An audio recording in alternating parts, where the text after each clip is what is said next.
বলছিলাম বহুত মাজার আছে মুদ্দান নাই, বহুত মাজার এমন আছে মুদ্দান নাই।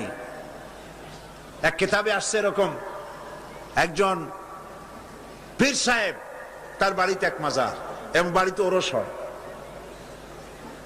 তার মুরিদও বাড়িতে একটা মাজার হইছে এবং সে ওরস করে। অন্যান্য মুরিদরা এসে পীর সাহেবরে বললো যে আপনার এই মাজারে আপনার বাড়িতে আর কি লোক হয়, আর এই মাজারে আর কত লোক আসে?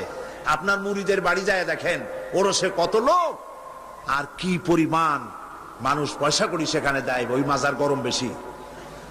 পীর সাহেব চিন্তা করলো ওই লোকটা তো আমার কাছে মুরিদ হইছে, ও মাজার পাইল কই? ওই মুরিদে রাতের বেলা যাইকে নিয়ে কয়, বেটা সত্যি কথা বল, মাজার পাইছো কই?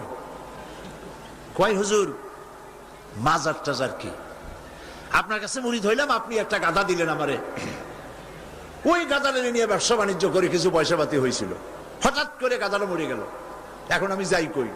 বহুত মুসিবতে পড়ে গেছি। শেষ পর্যন্ত ওই গাধা পাশে নিয়া বহুত চিন্তা করিয়া গাধারে কবর দিয়া আপনি দিছেন, সেই জন্য কবর দিয়া পাশে বসে কাঁদতেছিলাম চোখ বুঝা। হাটবার দিন ছিল, বাজারে যাওয়ার রাস্তা, চোখ বুঝে কাঁদতেছিলাম। সন্ধ্যার সময় চোখ খুলে দেখি আশেপাশে পান, সুপারি, মাছ, তরকারি, টাকা পয়সা। তার মানে লোকেরা যাচ্ছে, মাজার দেখে মনে করছে নতুন কোন পীরের মাজার বোধ হয়, তো যে যার কাছে যা ছিল একটু একটু করে দিয়ে গেছে, অনেক হয়েছে। তারপরে এসে ভিড় জমলো। এরপরে কি করব, বহুত চিন্তা ভাবনা করে একটা সাইনবোর্ড লাগাই দিলাম, হযরত গেদা শাহ রহমতুল্লাহ আলাইহির মাজার। পীর সাহেব বললেন খারাপ হয় নাই, আমি যে তোমারে গাদাটা দিছিলাম ওইটার মায়ের কবর হলো আমার বাড়িতে। নাউজুবিল্লাহ বলে।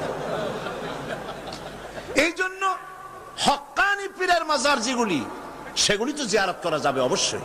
হক্কানি পীরের মাজার যেগুলি আছে জানা মতে, যেমন শাহজালাল রহমতুল্লাহ আলাই, খান জাহান আলী রহমতুল্লাহ আলাই, শামানাত রহমতুল্লাহ আলাই, শামাকদুম রহমতুল্লাহ আলাই, বড় বড় আল্লাহর ওলিদের মাজার আছে, আছে না? জিয়ারতের উদ্দেশ্য নয়, ওইখানে আপনি গিয়েছেন, মাজার সামনে পড়েছে, আপনি দোয়া করেন।